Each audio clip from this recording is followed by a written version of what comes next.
মুসলমান ইমানদার ভাইয়েরা আমার, আমাদেরকে আল্লাহ পাক রব্বুল আলামিন যেই দৌলতটুকু দান করেছেন, এই দৌলতের নাম হলো ঈমান। এই ঈমান নামক দৌলতের এত দাম।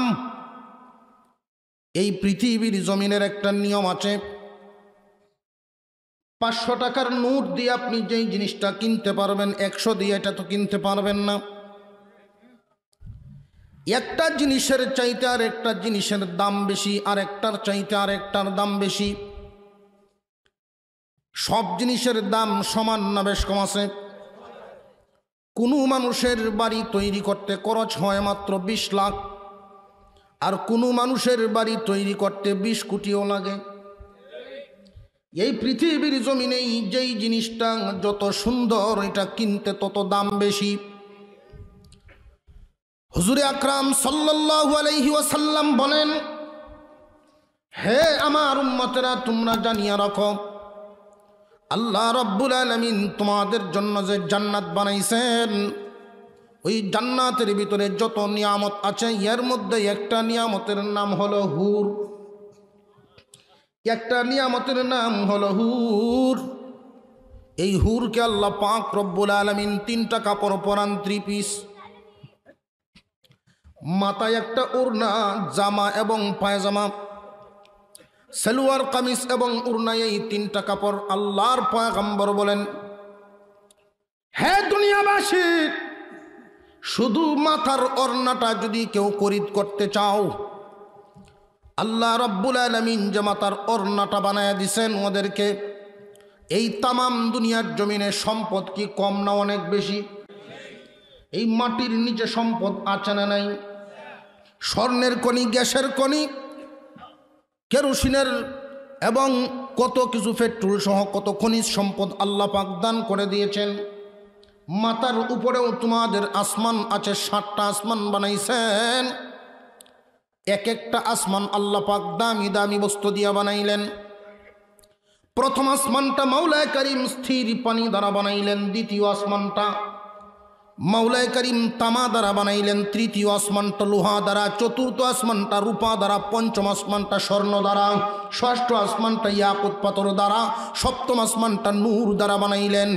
দামি দামি আসমান, তোমাদের মাথার উপরের সম্পদ এবং তোমাদের মাটির নিচের সম্পদ, তামাম দুনিয়ার ভিতরে যা কিছু আছে, সমস্ত কিছু যদি বিক্রি করিয়া ফেলো, এর পরেও একটা হুরের ওড়না পর্যন্ত তোমরা কিনতে পারবা না। মুসলমান ইমানদার ভাইয়ারা আমার, মাত্র একটা ওড়নার দামি আমাদের কাছে নাই। তামাম দুনিয়ার সব বিক্রি করলেও এই ওড়নার বিনিময় পর্যন্ত হয় না। অথচ কিয়ামতের কঠিন ময়দানে শুধু হুর নয়, পুরা জান্নাতটাই মাওলায় দান করবেন। কিন্তু ফ্রি দিবেন না, ফ্রি দিবেন না। সবাই জান্নাত পাওয়ার জন্য আশা করবে। হাসরের মাঠে যখন বন্টন করা হবে, জান্নাতের টিকিট যখন বন্টন করা হবে, সব মানুষ হাত বাড়াবে, দিন আমাকেও জান্নাতের টিকিট দিন। কিন্তু সবাইকেই এই জান্নাতের টিকিট দেওয়া হবে না। আল্লাহর পক্ষ থেকে ঘোষণা করে দেওয়া হবে, যারা ইমানের টিকিট জমা দিতে পারবে তারাই শুধু জান্নাতের টিকিট পাবে। এই ইমান কত বড় দৌলত, ইমান কত বড় দামি এক দৌলতের নাম। আল্লাহ রব্বুল আলামিন দয়া করে আমাদেরকে মুমিনের ঘরে জন্ম দিয়েছেন, বিরাট বড় এক ইহসান করেছেন, বিরাট বড় এক দয়া করেছেন।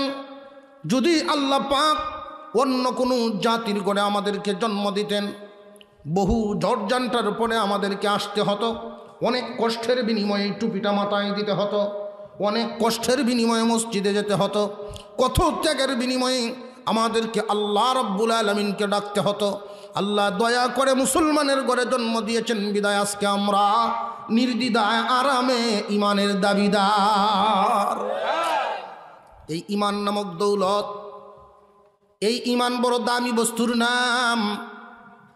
আর একটা কথা ভালো করে জেনে রাখবেন, এই পৃথিবীর জমিনে যেই জিনিসটার দাম বেশি, এটার পিছনে চুরের বয়ও বেশি। দামি বস্তুর পিছনেই কিন্তু চুর থাকবে। আপনি যেই ঘরে টাকা রাখেন, ওইটা লোহার সিন্দুকের ভিতরে, টাকার পোটলাটা লোহার সিন্দুকের ভিতরে রাখে। ছোট্ট একটা পুটলা, এটা আবার লোহার সিন্দুকের ভিতরে 10 ভরি 20 ভরি স্বর্ণ যদি স্বামী পাঠায় তাকে বিদেশ থেকে, ওই স্বর্ণের পোটলাটার লোহার সিন্দুকের ভিতরে রাখে খুব যত্নে, কারণ এটা দামি বস্তু। আর বিশাল বিশাল বস্তা ভর্তি চুষা, চুষা বুঝেন তো, ধান থেকে যেগুলো হয়, এই চুষা কিন্তু সিন্দুকের ভিতরে তয় না, কারণ চুষা কোনোদিন সুরে নিত না, নিবনি। দামি বস্তুর পিছনে চুরের ভয়। খুব ভালো করে জেনে রাখবেন, আমাদের মধ্যে যত সম্পদ আছে সবচাইতে দামি বস্তুর নাম হলো ঈমান। তামাম দুনিয়াতে চতুর্দিক থেকে হামলা চালানো হচ্ছে মুসলমানদের কাছ থেকে ওই দামি বস্তুটা চিনায় নেওয়ার জন্য। এই জন্য উলামায়ে কেরাম পাহারাদারি করতেছেন। কোনো একটা বাজারে যদি, কোনো একটা এলাকায় যদি পাহারাদার নিযুক্ত করা হয়, আপনারা আমাদেরকে সতর্ক করবেন, চুর আসলে জানায়া দিবেন। উলামায়ে কেরাম কিন্তু এই কাজটাই করতেছেন, জানায়া দেওয়া হচ্ছে যদি তোমাদের ঘুম না ভাঙে আলেমদের কোনো দোষ নাই। আলেম উলামারা জানায়া দিচ্ছেন ঈমান চুরে ভরে গেছে তামাম দুনিয়া। ঈমানের পাহারাদারি করে এখন তোমাদের যার যার দায়িত্ব। সকল কষ্টের বিনিময়ে তোমাদের এই দামি দৌলত কিন্তু হেফাজত করতে হবে। আজকে এই ঈমান চুরি করার জন্য ইহুদি এবং খ্রিস্টানেরা বিরাট বড় বড় ট্রাস্ট তৈরি করে করে ফান্ড তৈরি করে বিভিন্ন দেশের মধ্যে ছড়ায়া দিচ্ছে। এই ঈমান লুঠে নেওয়ার জন্য আজকে কত রকমের অর্থ পর্যন্ত তারা ব্যয় করতেছে। আমাদেরকে আল্লাহ পাক ঈমান নামক দামি এক দৌলত দিয়েছেন। যদি কখনো কেউ লোভ দেখায় যে তোমার ছেলেটা মেট্রিক পাস করেছে, MA পাস করেছে, চাকরি যেহেতু হচ্ছে না, 10,000 টাকার বেতনের একটা চাকরি নেই, হিজবুত তাওহীদে তোমারে 15,000 টাকার বেতন দেখ, একটা চাকরি দিয়া দাও, হিজবুত তাওহীদের পত্রিকাগুলো শুধু বিক্রি করব। খুব সাবধান থাকবেন, ঈমান চুর ওরা। ঈমান চোরদের ফাঁদে কিন্তু পা দেওয়া যাবে না। অর্থের লোভ দেখিয়ে তোমাদের ঈমান হারা করতে চাইবে, সম্মানের লোভ দেখিয়ে ঈমান হারা করতে চাইবে। অনেক সময় দেখা যাবে একটা পদ দিয়ে দিবে তোমাকে, কারণ ওরা কিন্তু শুধু নিম্ন লেভেলে নাই, বহুত বড় বড় রাজনৈতিক নেতাদেরকেও ওদের পকেটে ভরে ফেলেছে। বড় বড় রাজনৈতিক নেতাদেরকে ওদের দখলে নিয়ে গেছে, বড় বড় অফিসারদেরকে, সচিব পর্যন্ত ওদের টাকায় বিক্রি হয়ে গেছে। কারণ আজকালকার জামানায় বহু মানুষ এমন আছেন কোটি টাকা দিলেও বিক্রি হয় না, আর এমন মানুষও আছে এক প্যাকেট সিগারেট দিলেই হয়। জোরে এখন ঠিক কিনা আছে না? নাই, সিগারেট থাকবো যতক্ষণ, এই টুরের সিফাত, ওর ভোগকে কথা কইব ততক্ষণ। সিগারেট শেষ, কথার মেয়াদও শেষ, আবার আরেক বান্ডি দিব, আবার শুরু হইব। এই মানুষগুলো, এমন কম দামা মানুষও আছে যারা টাকায় বিক্রি হয়ে যায়। সাবধান, সব সময় চৌকান্না থাকবেন, আপনার এই ঈমান নামক দৌলত যেন কেউ চিনায় নিতে না পারে। মুসলমান ইমানদার ভাইয়েরা আমার, এই ঈমানের দাম যে কত, ঈমানের দাম কত, এটা যারা বুঝছেন দুনিয়ার সব হারান, কিন্তু ঈমান হারান না। আপনি সপ্তরাজ্যের মালিক হইয়া দুনিয়া থেকে বিদায় হলেন, সপ্তরাজ্য শাসন করলেন, কিন্তু ঈমান নিয়ে কবরে যেতে পারেন নাই। আল্লাহ রব্বুল আলামিন আপনার ঠিকানা বানায় দিবেন জাহান্নাম। আর একজন মানুষ সারাটা জিন্দিগি বড় কষ্ট করলো, ঘাম জড়ায় উপার্জন করলো, ওই মানুষটা আল্লাহর হুকুম মেনে গেল, রিক্সা চালায়া জীবনযাপন করলো, কষ্ট করে জীবন চালাইল। এই দুনিয়া ছাড়ার সময় যদি এই মানুষটা ঈমান নিয়ে যেতে পারে, তুমি মনে করতেছ লোকটা গরিব মানুষ ছিল, দুনিয়াতে তার কিছুই নাই। আল্লাহর পয়গম্বর বলেন তার ভিতরে এমন একটা বস্তু আছে যেটা দেখা যায় না, যেটা চোখে দেখা যায় না, এমন একটা, তার ভিতরে এমন একটা মণিমুক্তা লুকানো আছে। এই মণিমুক্তার দাম কত তোমরা জানো নি? স্বর্ণের একটা চাকা দিলে এর বিনিময়ে সম্পদ আছে না নাই? হীরের একটা চাকা দিলে এর বিনিময়েও সম্পদ আছে না নাই? কিন্তু একজন মুমিন বান্দার ভিতরে ঈমান নামক যেই মণিমুক্তা লুকানো আছে, এই ঈমান নামক চক্কাটার দাম কত তোমরা জানো নি? এই ঈমান নামক দৌলতটা যখন মাওলার দরবারে জমা দিবে, এই মাল নিয়ে যখন দুনিয়া থেকে বিদায় হতে পারবে, শত কষ্টের বিনিময়ে জীবনের সব হারাইবা, কিন্তু ঈমান হারাইবা না যদি এইখান নিয়ে দুনিয়া থেকে বিদায় হতে পারো। আল্লাহর পয়গম্বর বলেন, দুনিয়াবাসী এই ঈমান নামক দৌলতটা নিয়ে যদি দুনিয়া থেকে বিদায় হতে পারো, আল্লাহ রাব্বুল আলামিন এর বিনিময়ে এই রকম দুনিয়া 10টা দুনিয়ার সমান একটা জান্নাত আল্লাহ তোমাকে দিবেন। তাহলে এই জিনিসটার দাম কম না অনেক বেশি? যদি 50,000 টাকার লোভ দেখায় বিক্রি করবেন নি? না, আওয়াজটা তো একটু কম হয়েছে, বোঝা যায়। এইরকম আব্দুল উজ্জা তার নাম, উজ্জা একটা মূর্তির নাম, আব্দুর তো গোলাম বান্দা, এই মূর্তির গোলাম তার নাম ছিল। হুজুর বলেন, তুমি মূর্তির গোলাম হতে পারো না, তুমি আল্লাহর গোলাম। হুজুর আকরাম সাল্লাল্লাহু আলাইহি ওয়াসাল্লাম হিজরত করে মক্কা থেকে মদিনায় চলে গেলেন। এই আব্দুল্লাহর তো মক্কায় আর থাকা ভালো লাগে না। যেই শহরে রসুল নাই ওই শহরে আমরাও থাকবো না। যেই শহরে রসুল নাই এই শহরে আমরাও থাকবো না। আব্দুল্লাহ মনস্থ করলেন, আমিও হিজরত করে ফেলব। যেই মাত্র চাচা শুনতে পারলেন আব্দুল্লাহ বাড়ি ছেড়ে চলে যাবেন মদিনায়, আব্দুল্লাহ সাফ জানায় দিলেন, চাচা যান, আমাকে বুঝাইলে কোনো লাভ নাই, আমি কিন্তু চলে যাব। চাচায় সুজা হুমকি দিয়া দিল, রে আব্দুল্লাহ, আমার বাড়ি যদি ছাড়িয়া মুহাম্মাদের দরবারে যাও, জীবনে কোনো দিন আর কিন্তু আসতে পারবা না। আমার বাড়ি থেকে আমার সম্পদ ছেড়ে দিবা। এখন বুঝিয়া লো, তুমি কি ঈমান রাখবা না আমার সম্পদ রাখবা, কোনটা রাখবা? ঈমানদার মুসলমান ভাইয়েরা আমার, আব্দুল্লাহ জানায় দিলেন, চাচা যান, ঈমান গেলে কিন্তু ঈমান পাওয়া যাবে না। আমি তোমার বাড়ি ছাড়তে পারি, কিন্তু আল্লাহর রসুলের দরবার ছাড়ব না।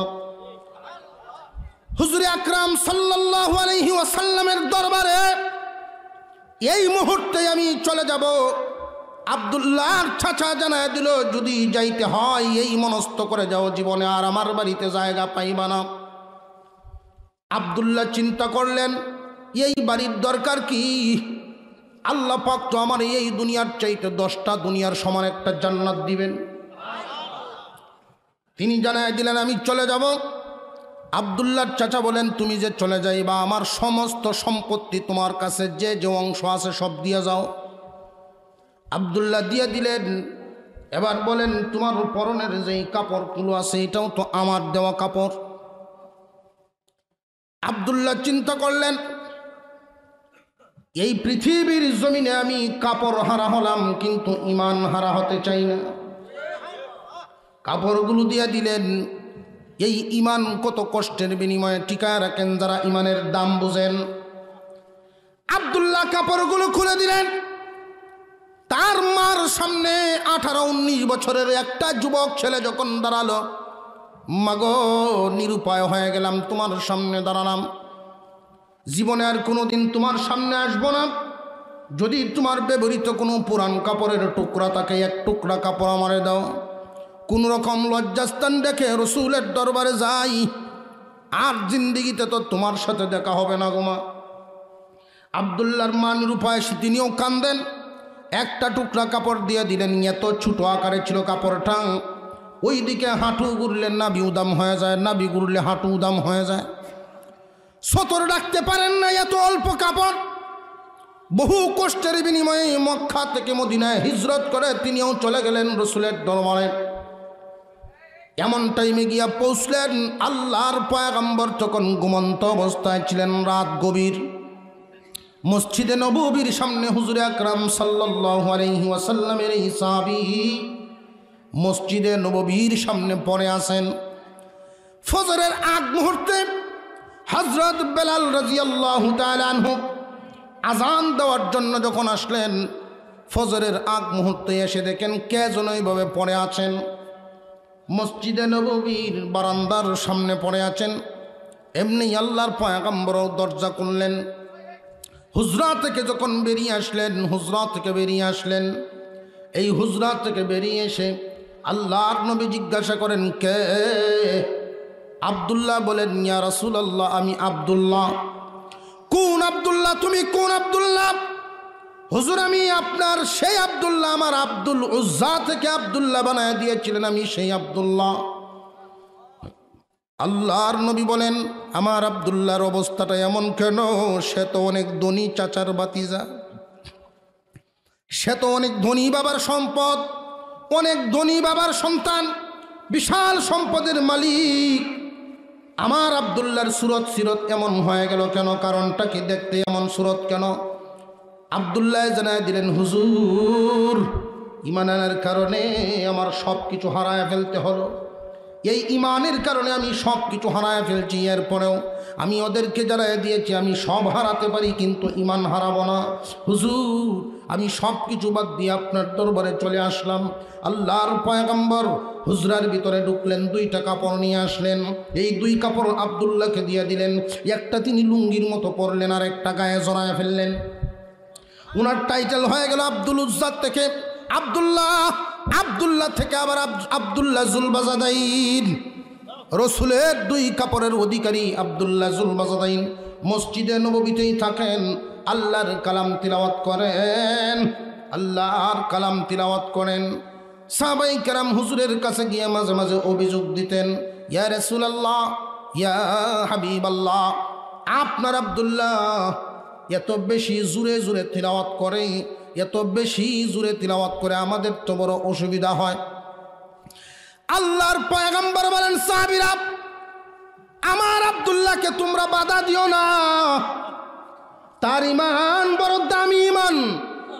সব কিছু হারায়া এই ঈমান নিয়ে সে এখানে চলে আসছে। তার তো কোনো আত্মীয় নাই, এখানে নিজের কোনো মানুষ নাই, কথা বলার কোনো সাথী নাই। আল্লাহর কালাম তিলাওয়াত করে করে মনের আবেগ ডালতে দাও। হুজুর আকরাম সাল্লাল্লাহু আলাইহি ওয়াসাল্লাম যখন বিভিন্ন যুদ্ধের জন্য সামান তৈরি করতেন, সাহাবায়ে কেরাম টাকা দিতেন। এই আব্দুল্লাহ মসজিদের কোনায় দাঁড়ায় দাঁড়ায় চোখের পানি ছাড়তেন আর কাঁদতেন। আল্লাহর নবী বলেন, কেন তুমি কান্দো? হুজুর, সবাই দিচ্ছে, আমারও তো মন চায় দেওয়ার জন্য, কিন্তু আমার কাছে তো আজকে আপনার দেওয়া জামাগুলো ছাড়া আর কিছুই নেই, আপনার দেওয়া কাপড় ছাড়া তো আর কিচ্ছু নাই। আমার তো মন চাই, ইয়া রাসূলুল্লাহ, আপনি আমার জন্য দোয়া করবেন, আল্লাহ রব্বুল আলামিন যেন আমার জীবনটা ইসলামের জন্য কবুল করেন। একবার যুদ্ধের ময়দানে তারা চললেন, যেই যুদ্ধে গেলেন ওই যুদ্ধে আর যুদ্ধ সংগঠিত হয় নাই।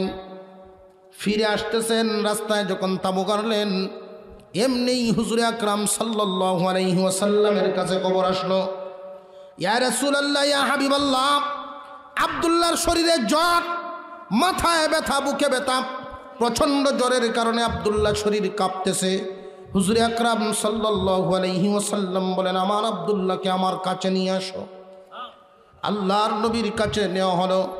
আল্লাহর নবীর উরত মুবারকের উপরে, এই রানের উপরে আব্দুল্লাহর মাথা দেওয়া, মুখটা আল্লাহর রসুলের চেহারার দিকে ফিরানো, আর রসুলের চেহারা আব্দুল্লাহর চেহারার দিকে ফিরানো। হে দুনিয়াবাসী, খুব ভালো করে বুঝেন, ইমানের জন্য তার মার কুল হারায় এমন এক জায়গায় সে চলে আসছে যেখানে তার মা নাই, বাবা নাই, আত্মীয় স্বজন কেউ নাই। কিন্তু এই ইমান রক্ষার জন্য যে মার কুল হারাইল, বাবার কুল, চাচার কুল হারাইল, এমন এক কান কুলে মাথা দিয়েছে যেই কুলের চাইতে দামি কোনো কুল আল্লাহর দুনিয়ায় নাই। আল্লাহ পাক রব্বুল আলামিনের জন্য কেউ যত বড় কুরবানি দিবে, আল্লাহ পাক এর চাইতে বড় মেহেরবানি তার উপরে করবেন। যে কুরবানিটা দেয় যত বড়, তার জন্য আল্লাহর পক্ষ থেকে মেহেরবানি তাকে তত বড়। হুজুর আকরাম সাল্লাল্লাহু আলাইহি ওয়াসাল্লাম বলেন, সাহাবীরা, আমার আব্দুল্লাহর আত্মীয় স্বজন কেউ নাই, আমার কুলের মধ্যে আব্দুল্লাহরে শোয়া দেওয়া হলো। নবীজির সাথে কথা বলতে বলতে দুনিয়া থেকে বিদায় হলেন। আব্দুল্লাহ দুনিয়ার জমিন থেকে বিদায় হয়ে গেলেন। আল্লাহর পয়গম্বর বলেন, দুনিয়াবাসী, এই পৃথিবীর জমিনের স্বাভাবিক তো একটা নিয়ম আছে, একজন মানুষ যদি মারা যায় তার শেষ কথাটা হয়তো বিবির সাথে হয়, না হয় বড় ছেলের সাথে হয়, অথবা আদরের মেয়ের সাথে হয়, অথবা গভীর কোনো বন্ধু বান্ধব থাকলে জীবনের শেষ কথাটা এইরকম এক জাতীয় মানুষের সাথে হয়। কিন্তু আব্দুল্লাহ এমন এক জবানের সাথে কথা বলতে বলতে দুনিয়া থেকে বিদায় হয়ে গেল। আল্লাহর পয়গম্বরের সাথে কথা বলতে বলতে দুনিয়া থেকে বিদায় হয়ে গেছে। আল্লাহর নবী বিশ্বনবী বলেন, সাহাবীরা, আমার আব্দুল্লাহরে তোমরা তৈরি করো, জানাজার নামাজ আমি পড়াবো, আমি মুহাম্মদ তার জানাজার নামাজ পড়াবো। হুজুর আকরাম সাল্লাল্লাহু আলাইহি ওয়াসাল্লাম নিজে জানাজা পড়ালেন এবং আল্লাহর নবীর দেওয়া যে 2টা কাপড় ছিল, রসুল বলেন, নতুন কোনো কাপড় দিও না, এই 2 কাপড় দিয়ে তারে দাফন করবা। কারণ আল্লাহর রসুলের ব্যবহৃত একটা কাপড় পাওয়ার জন্য সাহাবীরা কত কষ্ট করতেন, চেষ্টা করতেন।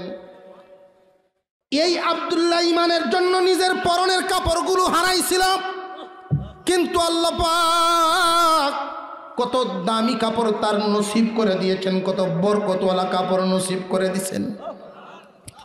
হুজুর আকরাম সাল্লাল্লাহু আলাইহি ওয়াসাল্লাম বলেন, সাহাবীরা রে, শরীয়তের মাসালা হলো, একজন মানুষ যদি মারা যায় তার কবরে নিকট আত্মীয়রা নিয়ে নামবে, কিন্তু আব্দুল্লাহর তো নিকটের কোনো মানুষ নাই। রসুল বলেন, আমি আব্দুল্লাহর আত্মীয় হয়ে গেলাম, তার লাশটা আমার হাতে উঠে দাও। মুসলমান ইমানদার ভাইরা আমার, আব্দুল্লাহ যখন এই দুনিয়ার থেকে বিদায় হয়ে গেল, রসুল এইভাবে হাত বাড়ায় বলেন, লাশটা আনো, আমার হাতে আনো। আব্দুল্লাহর লাশ আল্লাহর পয়গম্বরের হাতে দেওয়া হলো। আল্লাহর নবী বিশ্বনবী এই লাশ নিয়ে কবরের মধ্যে শোয়া দিয়া 2 হাত উপরের দিকে উঠে দিয়া বলেন, আল্লাহ, আমি আমার আব্দুল্লাহর প্রতি খুশি হয়ে গেলাম, তুমি মাওলাও আব্দুল্লাহর প্রতি খুশি হয়ে যাও। আব্দুল্লাহর এই অবস্থা দেখে সাহাবায়ে কেরাম গোড়াগুড়ি করে কান্না শুরু করে দিল। গোড়াগুড়ি করে কান্দে, আমরাও তো একদিন দুনিয়া থেকে বিদায় হব, কিন্তু আব্দুল্লাহ রে, তোমার মতো দামি মরণ তো আর আমাদের হলো না। এই আব্দুল্লাহ ইমানের জন্য কত কিছু হারাইল, আর আল্লাহ পাক সব কিছু উত্তম উত্তম দান করে দিলেন। আব্দুল্লাহ কাপড় হারাইছে, রসুলের কাপড় আল্লাহ বাউ করে দিয়েছেন। আব্দুল্লাহ মা বাবার কুল হারাইছে, রসুলের কুলের ব্যবস্থা হয়ে গেছে। আব্দুল্লাহর আত্মীয় হারাইছে, কবরে নেওয়ার মানুষ নাই, রসুল নিজে আত্মীয় হয়ে কবরে নামছেন। আব্দুল্লাহ কি ঠকছে না জিতছে? আর জোরে কোন ঠকছে না জিতছে? আল্লাহ পাক রব্বুল আলামিন এই জন্যই বলেন, وَمِنَ النَّاسِ مَن يَشْرِي نَفْسَهُ ابْتِغَاءَ مَرْضَاتِ اللَّهِ وَاللَّهُ رَءُوفٌ بِالْعِبَادِ। মানুষের মধ্যে কিছু মানুষ এমন আছে, সব মানুষ না, কিছু মানুষ এমন আছে আল্লাহর সন্তুষ্টির জন্য সব কিছু বিলায় দিতে পারে, এমনকি নিজের জীবন পর্যন্ত বিলায় দিতে পারে। আল্লাহর সন্তুষ্টির জন্য সব বিলায় দিতে পারে, এরপরেও আল্লাহর সন্তুষ্টিটাই সে চাইবে। খুব ভালো করে বুঝেন, এই কথাটা আরো ভেঙে বুঝাইবার জন্য আমি 2-1টা কথা বলি, আপনারা জবাব দেন। এই পৃথিবীর জমিনে এমন পরিবার কিন্তু অনেক আছে যে বাবা নামাজ পড়ে, ছেলেরা নামাজ পড়ে না, আছে না নাই? স্বামী নামাজ পড়েন, স্ত্রী নামাজ পড়ে না, অথবা স্ত্রী পড়েন, স্বামী পড়ে না। সংসারের মধ্যে যতগুলি মানুষ থাকে সবাই কি দিনদার হয়ে যায় নাকি? 1-2 জন তো উল্টাপাল্টাও থাকে। বাবা নামাজি মানুষ, আলেমুল আমাদের সোহবত পানেওয়ালা মানুষ, আলেমদের সাথে চলনেওয়ালা মানুষ। এই ছেলেটায় বাবার কাছে বায়না ধরেছে, আব্বা আমার জন্মদিন পালন করতে হবে। বাবা তো আলেমদের সাথে চলেছেন, জেনেছেন জন্মদিন পালন করা জায়েজ না না জায়েজ? কথা বুঝে আসতেছে? জন্মদিনের সমাজে কেক কাটে, মোমবাতি, হ্যাপি বার্থডে টু ইউ, হাসনা নাই? এগুলো কি জায়েজ না সম্পূর্ণ নাজায়েজ? বাবা চিন্তা করলেন, আমার ছেলে বায়না ধরেছেন, যদি আমি ছেলেকে খুশি করি তাহলে আমার আল্লাহও খুশি হয়ে যান। আর আল্লাহর হুকুম যদি মানি, আল্লাহকে যদি খুশি রাখি, না করি তাহলে ছেলেও খুশি হয়ে যায়। এই জায়গার মধ্যে উনি কিন্তু মাঝখানে পড়ে গেছেন। এখন চিন্তার ব্যাপার, উনি কারে খুশি করবেন এটাই তো দেখার ব্যাপার। খুব ভালো করে বুঝেন, সবাই কিন্তু এই জায়গায় ঠিক থাকতে পারে না। এই জন্য আল্লাহ সবার কথা বলেনও নাই। আল্লাহ বলেন, ওয়ামিনান নাসি মান ইয়াশরি নাফসাহু ইবতিগাআ মারদাতিল্লাহ আল্লাহু রাউফুম বিল ইবাদ। হে দুনিয়ার মানুষ, মানুষের মধ্যে কিছু মানুষ এমন আছেন, একদিকে আল্লাহর সন্তুষ্টি আর একদিকে তার পরিবার পরিজন, এলাকাবাসী, আত্মীয় স্বজন, দুনিয়ার সব। আল্লাহর সন্তুষ্টিকে বাদ দিয়া দুনিয়ার সব সন্তুষ্টিকে গ্রহণ করতে রাজি হয় না। প্রয়োজনে দুনিয়ার সব হারাবে, তবু আল্লাহর সন্তুষ্টিটাকেই সে ধরে রাখবে। আল্লাহ পাক রব্বুল আলামিন বলেন, ওয়াল্লাহু রাউফুম বিল ইবাদ। এই জাতীয় মানুষ যারা থাকবে, এদের প্রতি আল্লাহ অত্যন্ত সহনশীল এবং দরদি হয়ে যান। মানুষের, প্রত্যেকটা মানুষের কম বেশি ভুল আছে না নাই? সবারই কিন্তু কম বেশি ভুল থাকে। কারোর ভুল প্রকাশ হয়, কারোর ভুল প্রকাশ হয় না। যদি এমন তুমি হইতে পারো, তোমার মনটাকে এমন শক্ত বানাতে পারো, আমি জেনে শুনে আল্লাহকে আমি নারাজ করব না। পরিবারের মধ্যে কোনো মানুষ যদি একটা বেদাত কাজ করতে চায়, নাজায়েজ কাজ করতে চায়, আমি এটার পক্ষে থাকবো না, সব সময় বিরোধিতা করব। সমাজে যদি একটা অন্যায় কাজ হতে চায়, আমি সব সময় এটা বিরোধিতা করব। হে আজকে মনসুর আলী বাড়ির যুব সমাজের উদ্যোগে আজকের মাহফিল, তোমাদের ভিতরে সব সময় মানসিক একটা অবস্থা রাখবা। এলাকার যুবকদেরকে তোমাদের সাথে রেখে মানসিক অবস্থা তৈরি করো যে আমরা মুসলমান। আমরা প্রতি বছরে 2টা তাফসীর মাহফিল করাইলে কিন্তু যথেষ্ট না। আমাদের এই সমাজটাকে সব সময় বেদাত এবং নাজায়েজ কর্ম মুক্ত রাখতে হবে। অনেক সময় দেখা গেছে একটা বিয়ে শাদিতে, আজকাল তো মুসলমানদের যে বিয়েগুলো হয়, আফসোস লাগে যে যে সমস্ত লোক বিধর্মী, একটা হিন্দু বাড়ির বিয়েরও ফিস ফালায় দেয় মুসলমানদের বিয়া। গেট 1 সপ্তাহ আগের থেকে আলেম ওলামারা যদি নিষেধ করে যে এগুলো করেন না, কেউ যদি বলে যে হুজুররা তো নিষেধ করছেন, এটা করন নাই, হ্যাঁ হুজুররা নিষেধ করবো, এরা হইসা নাই, যে এরা করতে পারে না, তো আর তো হইসা নাই, আছে না নাই? এরকম আলেম ওলামাদের বিয়ে, আল্লাহু আকবার। কাসিম নানুতুবি রহমতুল্লাহি আলাইহি দেওবন্দ মাদ্রাসার যিনি পরিচালক ছিলেন, ওনার মেয়ের বিয়ে মসজিদে বিয়ে হয়েছে। কোথায়? মসজিদ কি কম দামি জায়গা না বেশি দামি জায়গা? আল্লাহু আকবার বলেন, আরো জোরে বলেন আল্লাহু আকবার। আজকে মানুষ কত নিচে নেমে গেছে। কারোর বিয়ে যদি মসজিদ হইতো চায়, ঘরের মহিলায় কয় তোমার মেয়ের মসজিদও বিয়ে হইব, এটা কি ফহির নির্জিত? কথা ঠিক না বেটি? কয় কি না, এটা ফহির নির্জিত, মসজিদ হইত,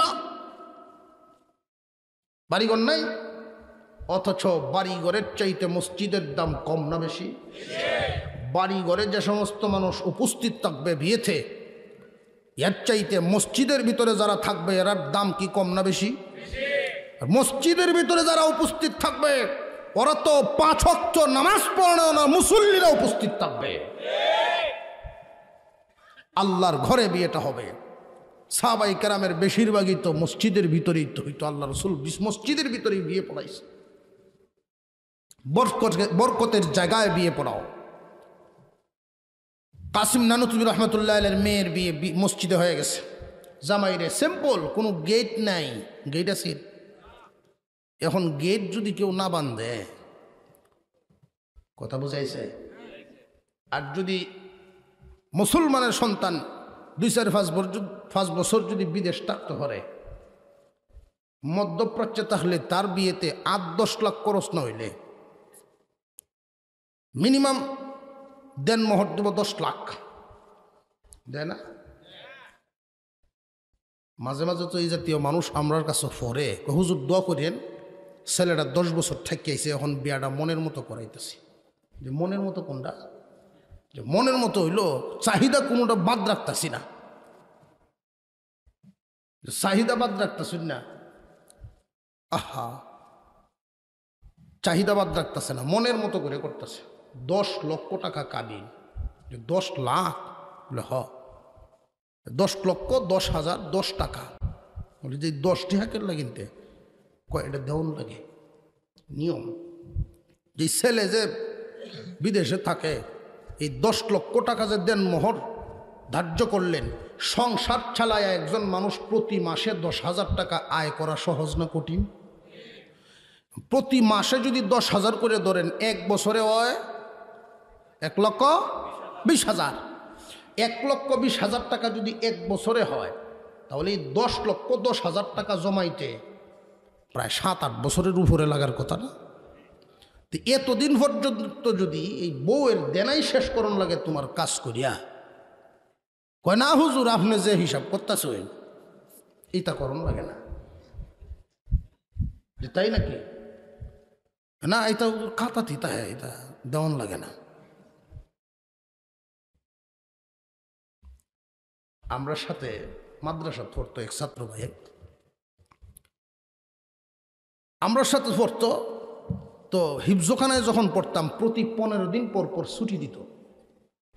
তো কোনো ছাত্রর কাছে যদি টাকা না থাকতো, একটা দোকান থেকে বাকি নিত। দাদা আছেন মুরব্বী মানুষ, নাম লেখতো না, মুখস্থই থাকতো নামগুলি। তো একটা ছাত্র ছিল বড়, সে শোনাইতো, তারে বাকি দেয় না। দাদা তুমি আমার বাকি দাও না, কত না তুই লুক বালা না। কেন? যে তুই বাকি নিলে গুড়াস দেস না, তুই গুড়াইতাম না, দেও। তাহলে টাকা বেশি দেওয়ান লাগবো। 10 টাকা দামের পাইনাপেল বিস্কিট, ওইটা 15 টাকা দেওয়ান লাগবো তোর। কদ্যাম অসুবিধা নেই, যাও 15 দিন, অসুবিধা নেই। আমি জিগাইলাম যে 10 টাকার মাল আপনি 15 দিয়ে কিন দেন, কারণটা কি? 25 হইলে অসুবিধা নেই। কেন? দেও না রে, নেও তাই। এজিন কাবিল দেন মোহর, এগুলো 10 লক্ষ কেন, 10 কোটি হইলে তো সমস্যা নাই, যদি লেহা তাহে কালি কাগজ দেওয়ান যদি না লাগে। শরীয়তের বিধান, এটি কি লেখা থাকার ব্যাপার না আদায় করতে হবে? কথা বুঝে আসতেছে কিনা? নইলে কিয়ামতের দিন আপনার নেকিগুলো বিবির পাল্লায় চলে যাবে।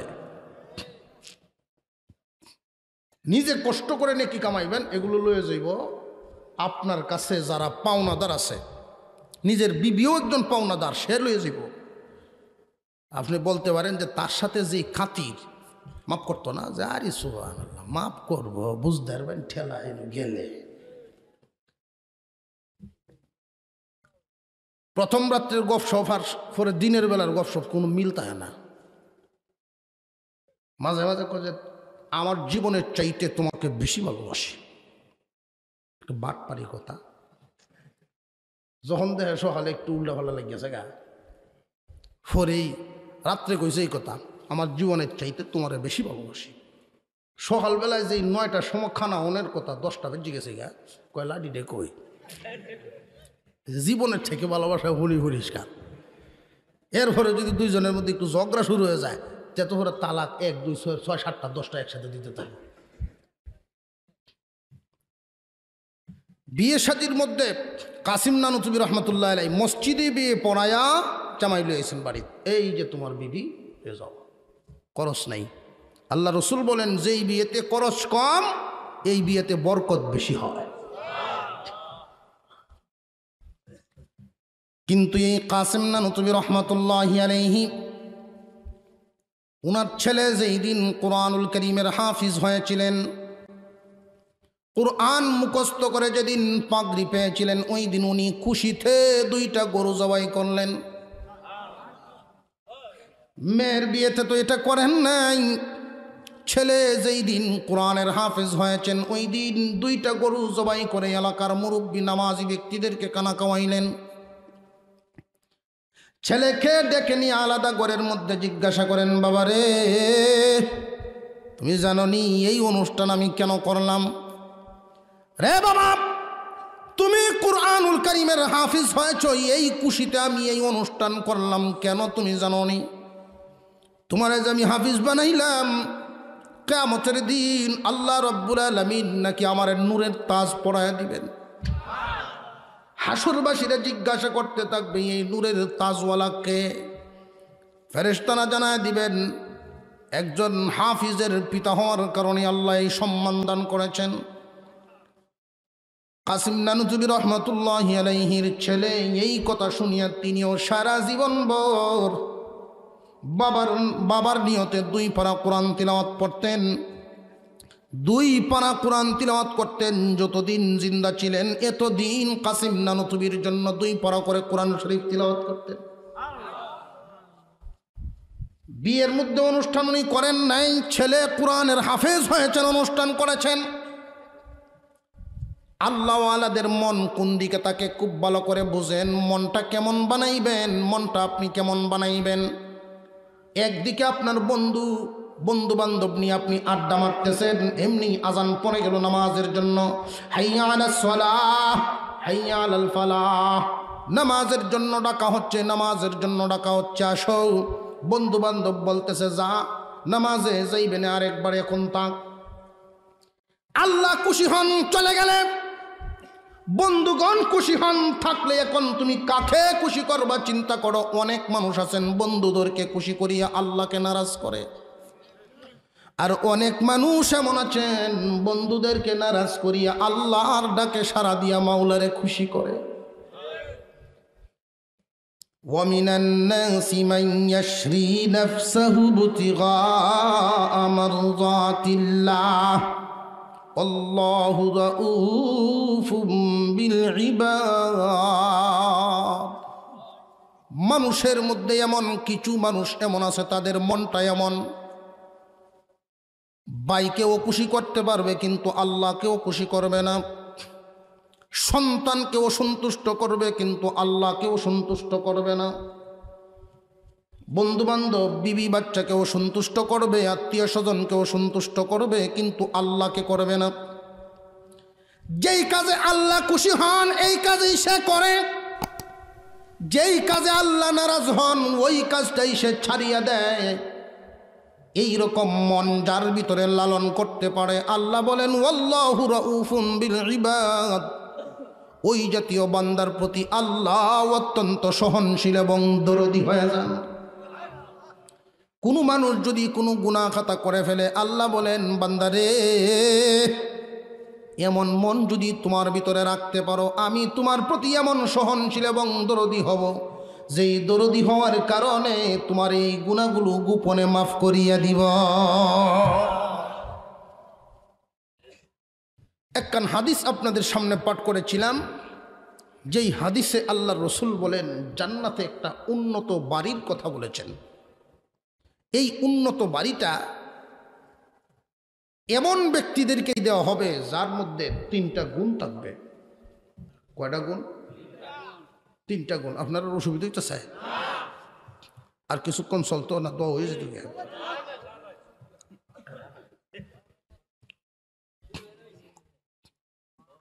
কয়টা গুণ? আরো জোরে কন। ফিসের বাইরে ঘুমে কে কে হাত তোলেন দেখি।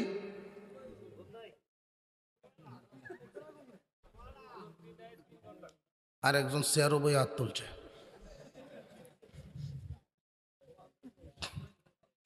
মাশাআল্লাহ। এই 3টা গুণ আমাদের মধ্যে আনবো, আল্লাহর তৈরি জান্নাতের সেই উন্নত বাড়িটার মালিক হব। কে কে রাজি আছেন? হাত তুলেন দেখি। আল্লাহ কবুল করো, বলেন আমিন। নারে তাকবীর। জোর হয় না, ঘটনা কি? হাত নামা। ইন্না ফিল জান্নাতি গুরাফা,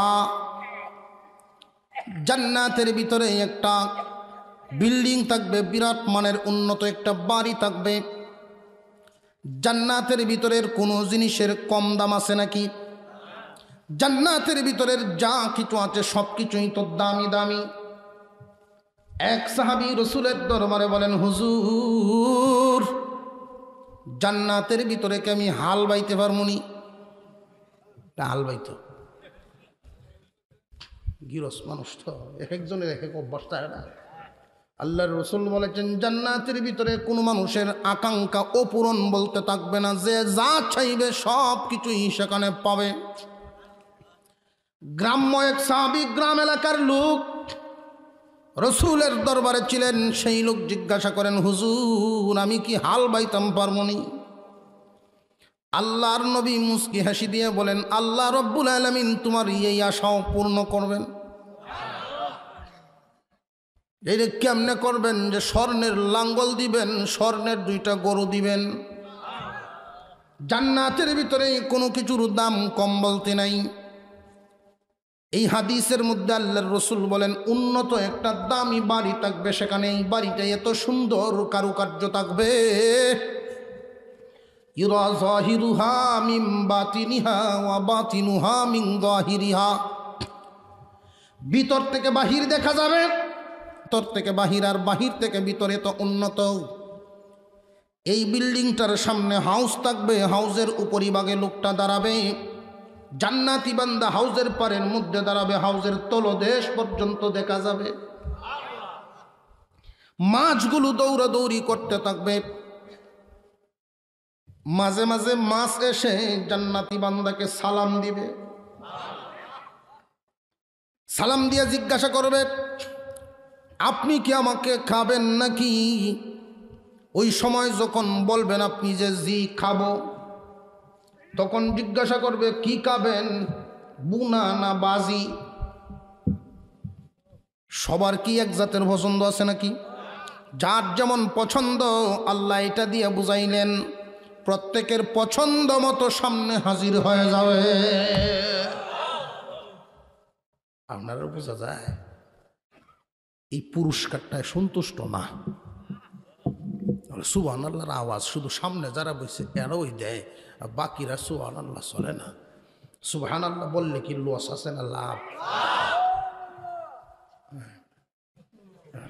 সুন্দর। হুজুর আকরাম সাল্লাল্লাহু আলাইহি ওয়াসাল্লাম জান্নাতের বর্ণনা দিতে গিয়া বর্ণনা করেন, সাহাবীরা এই মাছটা যখন তোমরা খাইবা, মাছ খাওয়ার পরে কাঁটাটা যে তোমাদের সামনে রাখবা, এই চিন্তা করতে হবে না। এই দুনিয়ার জমিনে তো একবার খাইলে আর একবার খাওয়ার চিন্তা আমরা করি, যে আরেকবার কোত্থেকে আসবে, ফ্রিজে জিনিস আইনা জমা করি। একটা চাকরি করলে এই চাকরি চলে গেলে আমি আর একটা চাকরি কই পাবো, কত চিন্তা ভিতরে থাকে। জান্নাতের ভিতরে তুমি যে মাছটা খাইবা আর একবার কোত্থেকে আসবে এই চিন্তা থাকবে না। খাইলে মাল কমে যাবে, দুনিয়ার হলো এই চিন্তা। এই চিন্তার কারণে অনেক মানুষের মাল খায়ই না, অনেকেই মনে এক জিনিস চায় আর ভরেও খায় না। এত কৃপণ, মিষ্টির দোকানের সামনে দিয়ে জীবন ভর গেল আর আইল, মিষ্টি আর একদিন খাইল না। যখন সখরাত শুরু হয়েছে, বুড়া হয়েছে, বুড়া মানুষ, এখন আত্মীয় স্বজন তো চতুর্দিক থেকে আসতেছে। বড় মেয়েকে বিয়ে দিয়েছিল এক অফিসারের কাছে, এই অফিসার 2 কেজি মিষ্টি লই আইছে আব্বারে দেখতো। তখন বলছে যে আব্বারে দেও মুখটা, এখন মুখ তো হাঁ করাইতে পারে না ঠিক মতে। এমন এক সময় তখন সামিজ দিয়ে একটু বাইঙ্গিয়া খালি মুখ দিছে, দিতেই খায়া কয়, আহা মিষ্টি যে অত মজা, এটা যদি জানতাম এই সারা সম্পদ বেচে খালি মিষ্টি খাইলাম। কত কৃপণ! হুজুর আকরাম সাল্লাল্লাহু আলাইহি ওয়াসাল্লাম বলেন, দুনিয়ার মানুষ একটা ভয় করে, মাল খাইলেই কমে যাবে, এখন খাইলে আর একবার পাবো কই। জান্নাতের ভিতরে কিন্তু এই অবস্থা আর থাকবে না। মাছটা খায়া কাটাটা তোমার সামনে থইবা, কলা কায়া বাকলটা তোমাদের সামনে থইবা, এমনি তোমাদের চোখের সামনেই এটা গোশতে পরিণত হয়ে যাবে, পুরা মাছ হইয়া জিন্দা হইয়া তোমার সালাম দিয়া বিদায় হবে। ইরা যাহিরুহা মিন বাতিনিহা ওয়া বাতিনুহা মিন যাহিরিহা আ'আদ্দাহাল্লাহু লিমান আত'আমাত তা'আমা ওয়া আফশাস সালাম ওয়া সাল্লা বিল-লাইলি ওয়ান নাসু নিয়াম।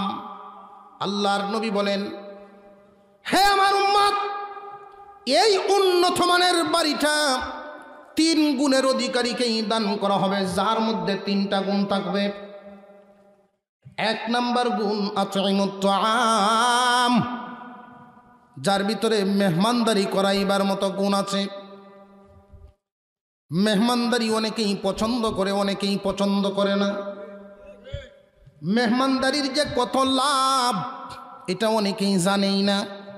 যারা বুঝেছেন, যেই ব্যক্তি ব্যবসার লাভ জানে সে কিন্তু ব্যবসা খুব ভালো করে, আর যে ব্যবসার লাভ জানে না সে তো ব্যবসা করেও না। একজন মুরব্বী মানুষ ছিলেন, আমি চিন্তামণি মাস্টার সাহেব ছিলেন।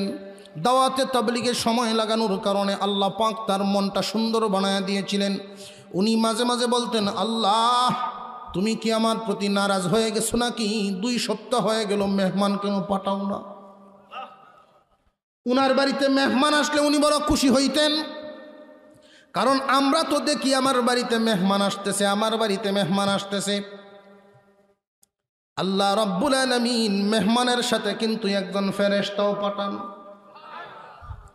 তোমার বাড়িতে মেহমান আসলো, তোমার বোন আসলো, তোমার ফুফু আসলো, তোমার আত্মীয় স্বজন যে কেউ আসুক না কেন, এই মেহমানের সাথে কিন্তু ফেরেশতাও আসেন। ফেরেশতা থাকবে কতদিন? মেহমান থাকবে যতদিন। এই ফেরেশতার কাজ কি জানোনি?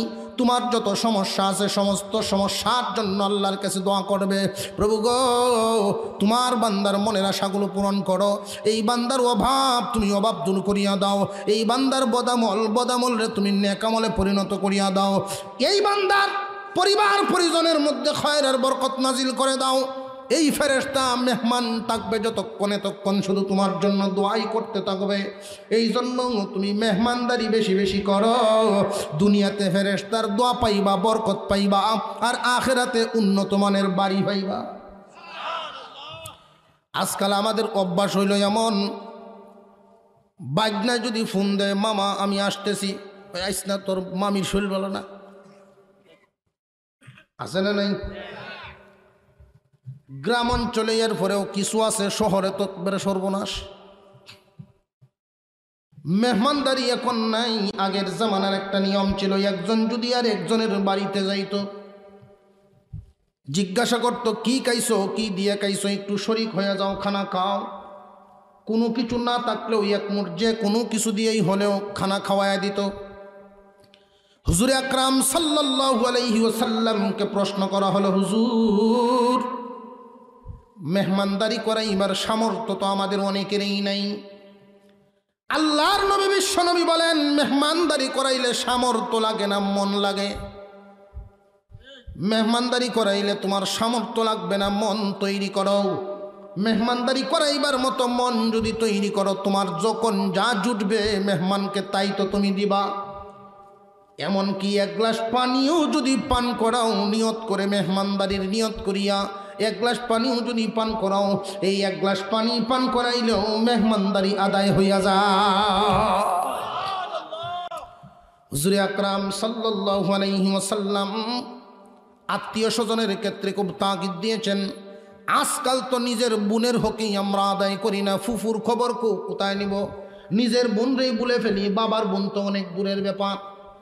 হ্যাঁ মুসলমান ভাইয়েরা, খুব ভালো করে বুঝেন, এই ফুফু কিন্তু এই বাড়িতেই বড় হয়েছেন। একজন মানুষ যেই বাড়িতে তার জীবনের মূল্যবান সময়টা কাটান, যতদিন বেঁচে থাকবেন এই বাড়িটার কথা কি বলতে পারবে নাকি? আজকে তিনি বুড়া হয়ে গেছেন, তোমার বাবা নাই, অর্থাৎ ওনার ভাই নাই, ওনারে দেখার মতো কেউ নাই, ওনার ছেলেরাও তো ওনাকে নিয়ে আসা যাওয়া করে না, কারণ কার বাড়িতে আসবো, তোমার তো সম্পর্কই ভালো না। রে মুসলমান ভাই আমার, মনোযোগ দিয়ে শুনেন, যদি আল্লাহর কাছ থেকে বরকতের দরজা খোলাতে চান, একজন ফেরেশতার দোয়া যদি আপনি কামাইতে চান তাহলে মাঝে মাঝে ফাঁক করে ফুফুর খোঁজখবর নেবেন। আপনি যদি আপনার ফুফুকে আদর করে আপনার বাড়িতে এনে কয়েকদিন রেখে আদর করে খেদমত করে দেন, আপনার বাবার আত্মা অত্যন্ত খুশি হইয়া যাইব। রুজি রোজগারের বরকত দেওয়ার মালিককে। আমরা তো মনে করি যে মেহমানে কত আসলে 500 খায়া যাইব, এটা আমার লস। আমরা মনে করি মেহমানদারি করে আমি 2000 খরচ করলাম, এটা আমার লস না রে। না, এটা লস না রে বাবা, এটা লস না।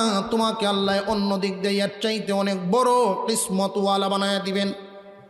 রুজি রোজগারের দরজা আল্লাহ খুলিয়ে দিবেন। মেহমানদারি বেশি বেশি করবা। এটা কার কথা? মানুষ, সাধারণ মানুষের কথা না রসুলের কথা? রসুলের জবানের দাম কম না অনেক বেশি? যেই জবানের দাম আল্লাহর পরে, যার জবানের কোনো তুলনা নাই, এমন জবান দিয়ে এই কথা বাহির হয়েছে, তোমরা বেশি বেশি করে মেহমানদারি করাইবার অভ্যাস করো, মেহমানদারি করাইবার অভ্যাস করো। যদি মেহমানদারি করাইতে পারো আল্লাহ পাক রব্বুল আলামিন তোমাকে উন্নতি দিবেন। এটা কয় নাম্বার গুণ গেল? নম্বর মনে রাখুন যে ওয়াজ কই করতেছে আমি আল্লাহ জানি। 1 নাম্বার। 3টা গুণের মধ্যে 1 নাম্বার আতইমুত তাআম, বেশি বেশি করে খানা খাওয়াও। 2 নাম্বার আফশাস সালাম, বেশি করে সালাম দাও। সালাম দেওয়ার অভ্যাস করা, সালাম দেওয়ার অভ্যাস করা। আজকাল তো আমাদের অভ্যাস হলো সালাম লওয়ার অভ্যাস বেশি, দেওয়ার অভ্যাস কম। যে আমি মুরব্বী, আমার দেও। ও মুরব্বী, আপনি শুধু লওয়ার অধিকারী না, আপনি দিতেও তো পারেন। যে আমি সম্মানী, আমাকে দেও। না না, হুজুর আকরাম সাল্লাল্লাহু আলাইহি ওয়াসাল্লামের অভ্যাস ছিল। আবু বকর সিদ্দিক রাদিয়াল্লাহু আনহু বলেন, আমি অনেক চেষ্টা করতাম রসুলকে আগে সালাম দেওয়ার জন্য, কিন্তু পারি না, উনি আমার আগে দিয়ে দিতেন। আল্লাহর নবীর ছিল এই আখলাক। সেই রসুলের আখলাক আমরা ভুলে গেছি। বেশি বেশি করে সালাম দিলে ভাই তোমার সম্মান কমে না, বরং যাকে তুমি সম্মান দিলা, যাকে তুমি সালাম দিলা, পরবর্তীতে সে কিন্তু তোমাকে সালাম দিবে। আব্দুল্লাহ ইবনে ওমর রাদিয়াল্লাহু তাআলা আনহু থেকে বর্ণিত, তিনি বলেন, যদি কোনো মানুষ দৈনিক 20 বার সালাম দিতে পারে, কয়টা? আরো জোরে কোন। দৈনিক 20টা সালাম যদি কোনো মানুষ দিতে পারে, দৈনিক যদি কোনো মানুষ 20টা সালাম দিতে পারে, এই রাতে অথবা দিনে যদি লোকটা মারা যায়, এই রাতে অথবা দিনে যদি লোকটা মারা যায়, দৈনিক 20টা মাত্র সালাম দিবে। আল্লাহর নবীর সাহাবী বলেন, এই রাতে অথবা দিনে যদি এই সালাম দেনওয়ালা লোকটা মারা যায়, তারে শহীদের সব দিয়ে হাসরের মাঠে উঠানো হবে। সালাম কয়টা? এই 20টা সালাম দেওয়া কি কঠিন না অনেক সহজ? এই সহজ কাজটা আমরা করতে রাজি আছি নি? 20টা সালাম দিলে আল্লাহ পাক যদি এত বরকত দেন, হাতে গনে গনে কয়েকদিন আমলটা করলেই তো হয়ে যায়। হাতে গনে গনে আমলটা করেন, 20টা সালাম দিবেন, আল্লাহ পাক আপনার অভ্যাসে পরিণত করে দিবেন। হুজুর আকরাম সাল্লাল্লাহু আলাইহি ওয়াসাল্লাম বলেন, যেই ব্যক্তি সালাম দেন তারে আল্লাহ বরকত 2 প্রকারের দেন, আর যে সালাম লয় তার তো 1 প্রকারের হয়। সালাম লওয়ার মধ্যে নেকি বেশি না কম? আর দেওয়ার মধ্যে বেশি। সালাম যিনি দিবেন তার নেকিও বেশি, এবং দিলের অহংকার দূর হইয়া যায়, রোগ মুক্ত হয়ে যায়। সালাম দিতে পারবেন? হুজুর আকরাম সাল্লাল্লাহু আলাইহি ওয়াসাল্লাম বলেন, স্বামী স্ত্রীকে সালাম দাও, স্ত্রী স্বামীকে সালাম দাও, ভাই ভাইকে সালাম দাও, বাবা পুত্রকে সালাম দাও। নিজেদের ভিতরে আজকে সালাম কালাম নাই, এটা শয়তানের একটা নেকসুরতের দুকা। শয়তানের দুঃখা দেয়, তুমি তোমার বাইরে কেমনে সালাম দাও শরম করে বুঝে যায়। আমরা মনে করি দূরের আত্মীয় আসলে সালাম দেওয়া, অপরিচিত লোকরে সালাম দেওয়া, এটা নিজের মানুষরে দেই না, সাবধান। রসুল বলেন, যেই করে সালাম থাকবে, যেই করে সালাম ঢুকবে। কোনো স্বামী স্ত্রী একজন আর একজনকে যদি সালাম দেয়, ওই ঘরের ভিতরে খবিস জিন জিন্নাত, খবিস শয়তান জিন জিন্নাত থাকতে পারবে না, দুষ্ট জিন থাকতে পারবে না, খবিস শয়তান থাকতে পারবে না। আল্লাহ রাব্বুল আলামিন এই ঘরের মানুষগুলোকে সবসময় হেফাজতে রাখবেন। অনেক সময় দেখা যায় কিছু মানুষ থাকে সমাজে চড়া করা, কিছু মানুষ আছে না সমাজে, অনেক মানুষ থাকে কিন্তু খুব কড়া কড়া মানুষ, চড়া মানুষ। এই চড়া মানুষের ঠান্ডা করার জন্য কত মহিলা কত জায়গার থেকে তাবিজ কবজ জানে। হুজুর একটু দোয়া করেন, কি হয়েছে? আমরা করে টাইম খুব গরম, আমরা করে ঋণ খুব গরম, মাসি বইতারে না শুনল। কি করে? এই বাড়ির যখন বাজার থেকে আসতে থাকবো উঠান থেকে চিল্লাইব, কই রে কই গেছস? আমি গরুই থাকি, এরপরেও চিল্লাইব আর আইব, অভ্যাসই তার।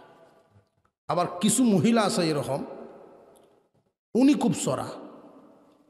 আল্লাহ রসুল শিখাইছেন এই চড়া মানুষগুলোকে ঠান্ডা করার জন্য তোমরা তাদের কানে কানে সালাম দাও, বেশি করে সালাম দাও। তাদের কানে যদি সালামের আওয়াজ যায় ওদের মুখ বন্ধ হয়ে যাবে। সালামের একটা পাওয়ার আছে। সালাম দিতে রাজি আছেন তো? যুবক, বেশি করে সালাম দিবা। যেই সমাজের মধ্যে সালামের প্রচলন চালু হবে, এই সালামের বরকতেই এই সমাজটাকে আল্লাহ পাক সুস্থ সমাজ বানায় দেবে। এক নাম্বার গেল মেহমানদারি করাইবার অভ্যাস, 2 নাম্বার সালাম, 3 নাম্বার আল্লাহ রসুল বলেন ওয়াসাল্লা বিল্লাইলি ওয়ান্নাসু নিয়াম। এমন সময় নামাজ পড়া যখন মানুষ ঘুমায়, যখন মানুষেরা ঘুমায় জানি এমন টাইমে নামাজ পড়া। খুব ভালো করে বুঝেন, টাইমটা হলো উলামায়ে কেরাম বলেন এটা তো তাহাজ্জুদের টাইম।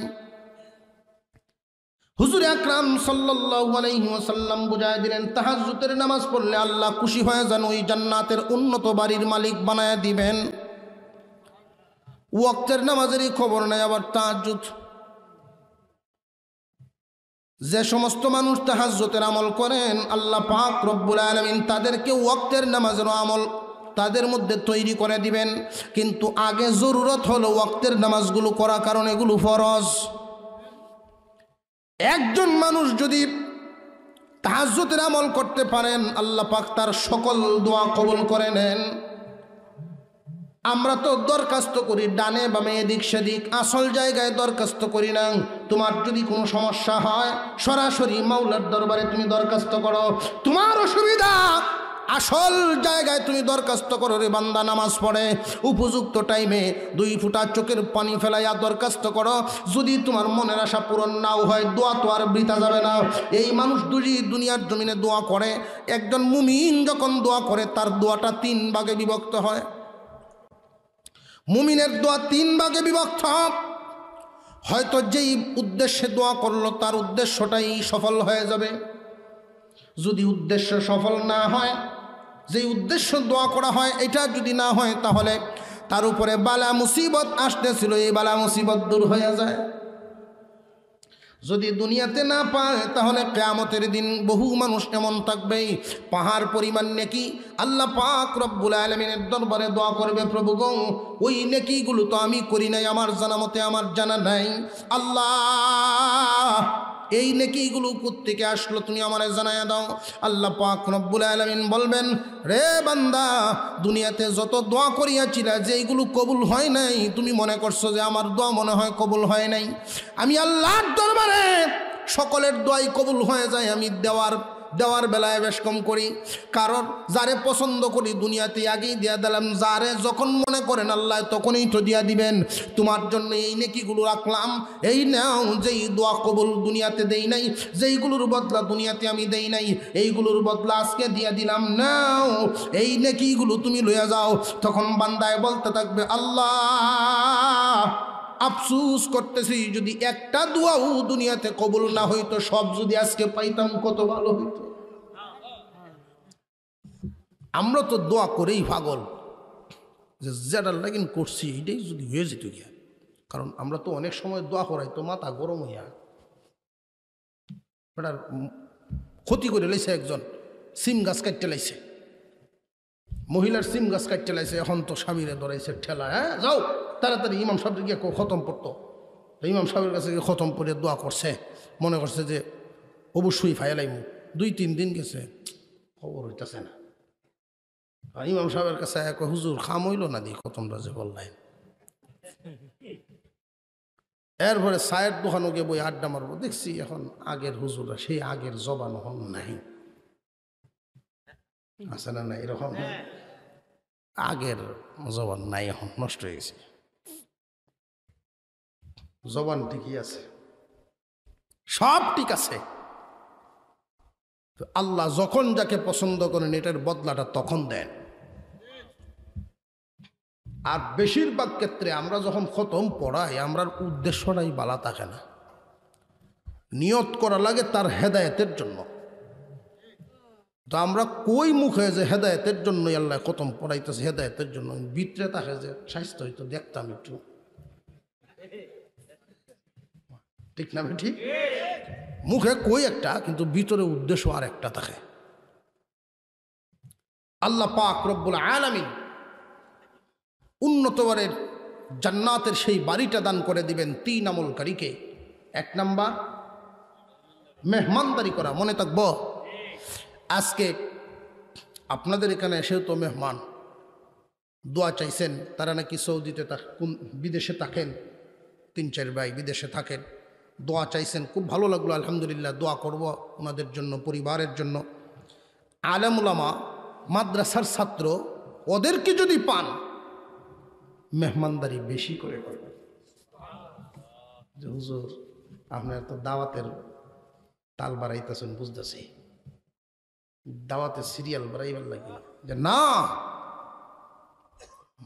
আমরা মুসলমান, এই মুসলমান সমাজের মধ্যে সবচেয়ে দামি মানুষ তো ওরাই।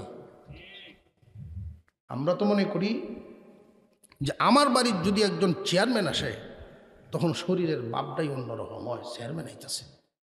আর যদি এমপি আইয়ে তাহলে তো আমার ইউজ নাই, কোন জামাটা কিনতাম, এমপি সবাইতেছে, আমার বাড়িঘরটা কোন অবস্থায় করতাম, এই গাছটি চুন দিয়ে সাজাইতে হইব, এরপরে রঙাইতে হইব, রাস্তাঘাট অন্যরকম করতে হইব, ঠিক না বে ঠিক?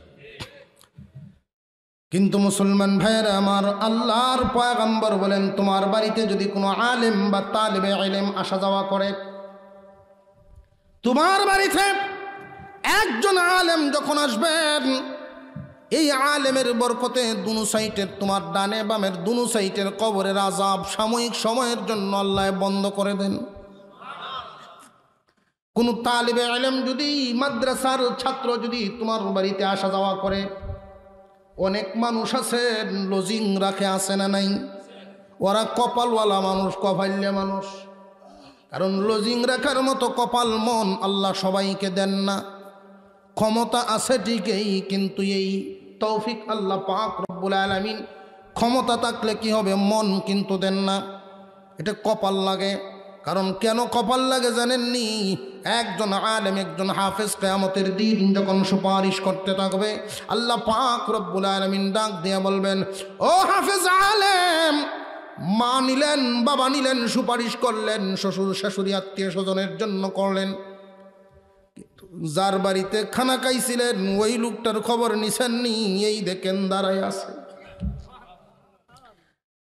যার বাড়িতে খানা খায় আপনি পড়াশোনা করেছেন, আমি ছাত্র জীবনে এমন মহিলাও দেখেছি, নিজের দুধের বাচ্চাটা নিজের বুকের দুধ পান করে এমন সন্তান, 1 বছর বয়সের সন্তানটা কান্দে, পরে শুয়ারাইকে কান্দায়া লজিংয়ের ওই ছেলেটার টিফিন কেরিয়ারে বাঁধ দেয়।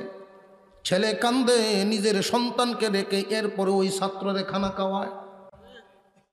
দুনিয়ার কোনো লোভ লালসা নাই, একটাই মাত্র আশা, কিয়ামতের দিন যদি সুপারিশ নসিব হইয়া যায়, আল্লাহ রাব্বুল আলামিন উত্তম বদলা দিবেন। মেহমানদারি করাইবার যদি মনে করেন যে আমার বড় মন চায় মেহমানদারি করাইতাম, নিয়তটা করে নিবেন। লজিং এক ছাত্র রাখলেন, মেহমানদারি করাইবার ক্ষমতা কিন্তু এসে গেল। সকালে মেহমান খাইলো, দুপুরেও মেহমান খাইলো, রাতেও মেহমান খাইলো। এই মেহমান তো কম দামি না, অনেক দামি মেহমান। আল্লাহর এই আসমানের নিচে কত দামি মেহমান আপনি একটু চিন্তা করেন। আল্লাহর নবী তো হাদিসের মধ্যে বলেছেন, আল উলামা ওয়ারাসাতুল আম্বিয়া। কোন মানুষের যদি মনে চায় হায়রে এমন যুগে আমরা আসছি যেই যুগে নবী নাই, রসুলের যুগে যদি আসতাম গো তাহলে রসুলকে তো খানা খাওয়াইতাম, রসুলের যুগে যদি আসতাম তাহলে রসুলের দিনই কাজের মধ্যে অংশগ্রহণ করতাম।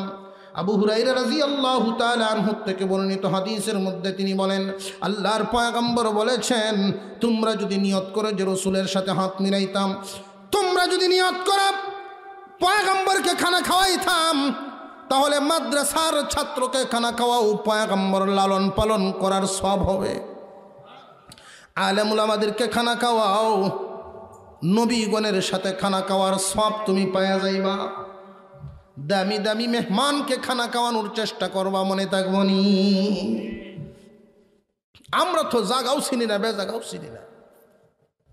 আলেম উলামাদের সাথে সুসম্পর্ক করবেন। আমরা যদি মনে করি যে এখন যারা আমার সামনে আছে এরা তো আমার চাচা, কেউ বাতিজা, সবাই তো চিনি, সবাই তো চিনি, আমরা পরিচিত মানুষ। আপনি যদি এখন খুঁজেন আশরাফ আলী থানভী রহমতুল্লাহ আলাইহি, পাওয়া কি সম্ভব? বর্তমানে যারা আছে ওদের কাছ থেকেই সদাই নিয়ে চলার চেষ্টা করেন।